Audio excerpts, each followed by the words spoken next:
করব এই বফলা যদি শব্দের কি মধ্যভাগে অথবা শেষে যদি থাকে তখন কি হবে? তখনও এই বফলার উচ্চারণ হবে না। তবে একটা কাজ আছে, যে অক্ষরের নিচে বফলাটা আছে সেই মানে যে অক্ষরের নিচে বফলা আছে সেই অক্ষরটা দুইবার উচ্চারণ হবে। কয়বার উচ্চারণ হবে? দুইবার। মানে দ্বিত্ব, দেখো শব্দের মধ্যে অথবা শেষে বফলা উচ্চারণ দ্বিত্ব হয়। বফলার উচ্চারণ কি? কথা হলো বটার উচ্চারণ আসবে না, দ্বিত্ব।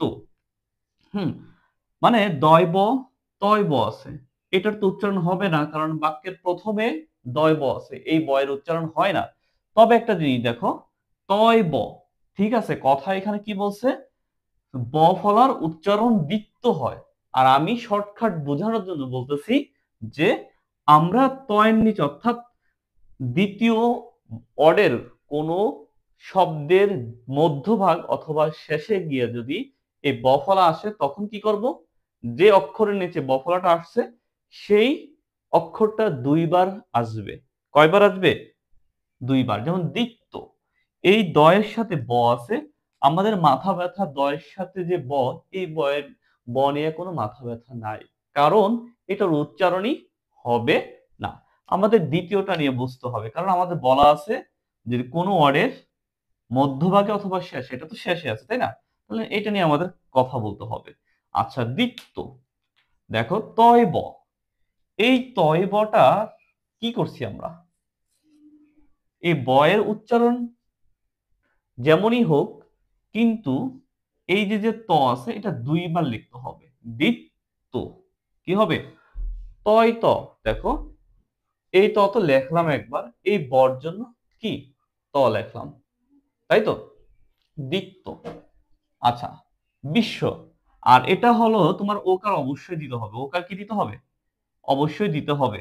যদি এটা কি থাকে, শুধু খালি থাকে, এর সাথে আকার রস্যিকার যদি কিছুই না থাকে তখন কি এই ওকার দিতে হবে। বিশ্ব, দেখো বয়রস্যি শয় ব, এই স বসাই দিলাম, আর এই স শুধু শয় ব আছে, রস্যি নাই, দীর্ঘি নাই, এই জন্য সহকারে স, অর্থাৎ এই প্রথম মানে বয়ের উপরে যে শটা আছে সেটা দুইবার লেখলাম, এবং ওকার দিলাম কি কারণে?